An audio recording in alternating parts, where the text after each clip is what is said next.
Good afternoon, everyone. I'm Mark Smith, and welcome to my Fit 520 final project. Today, we're going to talk about the single leg static lunge. My client today is Darren, who is 13 years old and a super middle school lacrosse player and mixed martial artist. Darren is younger than 18 years of age, but he does have parental consent to participate. Now, Darren is very active in weights, various types of cardio exercise, as well as physical activity, yoga, stretching, etc. Today, we're going to demonstrate the static single leg lunge. Now, we chose this exercise to help Darren strengthen, sculpt, and tone his body while also improving overall fitness and enhancing his athletic performance for lacrosse and mixed martial arts. The static single leg lunge gets its name because the feet remain static or in the same position throughout the exercise. Begin the exercise by standing in a split stance with his right foot forward, left foot back, engaging his abdominal muscles, straightening his back, looking straight ahead, maintaining good posture. Maintain this position as he bends that front knee to lower his body, hips down towards the floor. Continue down until his left knee is, in this example here, touching the floor, but the left shin remaining parallel. Now, a couple key things with that front leg. I want him to have a good plant there, but ensuring throughout the exercise that this front knee never goes out past the toes, keeping it almost perpendicular to the floor. For the back leg, back shin almost parallel to the floor, those toes engage, pushing off, maintaining at about a 45-degree position. Now, for the actual exercise, he's going to be pushing off the front heel, back into the up position, concentric phase, back down, pushing back up. Now, specifically for your client, as they're learning the exercise, they may not have enough strength to maintain that knee off the ground, which is fine. They can touch down. But coming back up, making sure they have about a 2 to 3 second count going down and a 2 to 3 second count coming up. Now, as your client gains strength and goes into the concentric phase, into the down position, you do want them to focus on not bouncing that back knee off the ground to just barely where it doesn't touch the ground. Now, both forward and static lunges work several muscles throughout the lower body. The quadriceps are worked intensely to help straighten the leg during the upward phase of the movement. The adductor muscles and the inner thighs also assist with the quadriceps. Glutes and hamstrings are targeted to extend the hips during the upward phase and control the descent of the body during the downward phase. Now, for forward lunges, however, recruit a lot more muscles.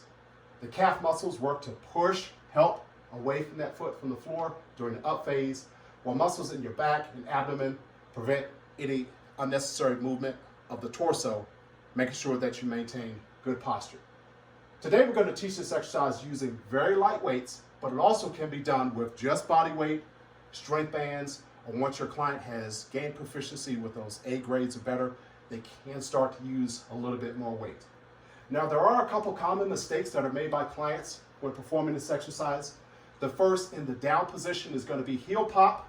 Specifically for that heel pop, they allow that front knee to go out past the toes, and that back heel comes up off the ground, pushing from the toes instead of pushing from the heel. The second thing that you can see from clients, instead of maintaining the proper, good straight up posture, they allow their upper body to start to bend at the hips and to get that torso lean where their head goes out in front. This one is dangerous because your client can lose balance. They can also drop the weights or they can fall, so you want to make sure your client stays away from this. The last one, a little bit better to be able to see it if he's pointing forward. Instead of maintaining the good shoulder width stance, they actually would cross their feet, or what we call the tightrope, where he doesn't maintain that posture, good stance, shoulder width apart, and he's actually executing the exercise with that front foot in the same plane as the back. So you want to make sure you are cautious of these exercises. Darren is going to try his best today to be able to stay away from any of those mistakes. Now, to start the exercise, the first thing always throughout all your exercises is ensuring your client is going to focus on the 4 points of good posture. Darren is going to stand tall with his feet about shoulder width apart, head high, chest out. He's going to retract his shoulders as if he's imagining locking a pencil, holding it in between his shoulder blades on his back, contracting his abs, and pull his navel in towards his spine. Now, throughout the exercise, if your client feels any discomfort, dizziness, pain, or anything like that, Find out what's going on and help them back to a safety starting position and figure out what's going on before you continue the exercise. For the 3 phases of the movement, the preparation phase, ensure your client knows a comfortable weight, what position they're going to be in, getting down into the knees down position, the actual execution of the exercise, and then how to safely get out of it. So that preparation phase, begin by standing in a split stance.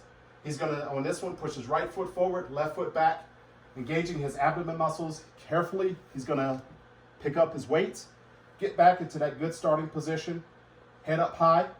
The central phase, with execution, pushing off that front heel, back into the up position, keeping about 45 degrees on that back toe, and back down, ensuring that this front knee does not go out past the toes.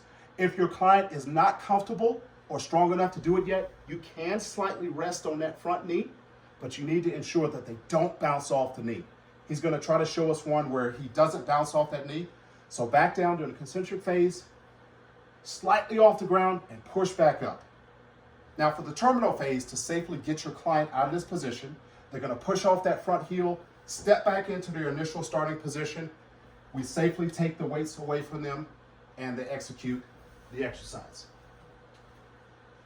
Now, as my client is performing the exercise, you need to come to a understanding with them on how you're going to make corrections. I do want to make sure that the field of the exercise in the primary areas, his quadriceps, his hamstrings, his calves, and his glutes. And if necessary, I will help him to ensure that he's engaging his core and maintaining proper posture throughout the exercise. If I see anything like the lean forward, the heel pop, or the tightrope, I will make corrections. You either can make verbal corrections or come to an agreement with your client on how you're going to comfortably make physical corrections. Now, to properly evaluate Darren today, I'm going to continuously use the National Posture Institute grading system to evaluate and monitor his body alignment and muscular coordination. This starts with ensuring the 4 points of good posture. I'm then going to observe and analyze the exercise and implement a grading system for me to provide direct feedback to Darren on how well he's doing the exercise, the quality of his movement during the exercise, and this quality needs to warrant for me getting a 90% or A grade or better. That will determine if he's ready to progress to the next exercise or if we potentially can increase weight or difficulty. Now for the specific grading matrix, there are 5 things that I'm going to look at today. Postural alignment and functional posture foundation, 20 points. Joint and muscular structure alignment, make sure he's in a proper position, focusing on the exact things that I need him to focus on for the exercise. Range of motion. If my client can't go all the way down at first, we're going to build on that so he can get his strength to be able to get the full range of motion. The speed of the movement, I want him thinking about a 2 to 3 count. 1, 2, 3, 1, 2, 3 for the exercise. I don't want him going too fast. I don't want him maintaining either one of the positions for too long. And then of course the muscular contraction and balance. Not getting off balance, focusing on both legs during the concentric and eccentric phases of the exercise. Now once Darren has mastered the static single leg lunge and earned an exercise grade of 90% or A or better, he can progress to different, maybe more complex exercises, something perhaps like the reverse lunge or the walking lunge. But for now, we're going to stick with this, and Darren is going to demonstrate 10 repetitions of how to properly execute the static single leg lunge. Carefully picking up his weights, getting back into a good starting position.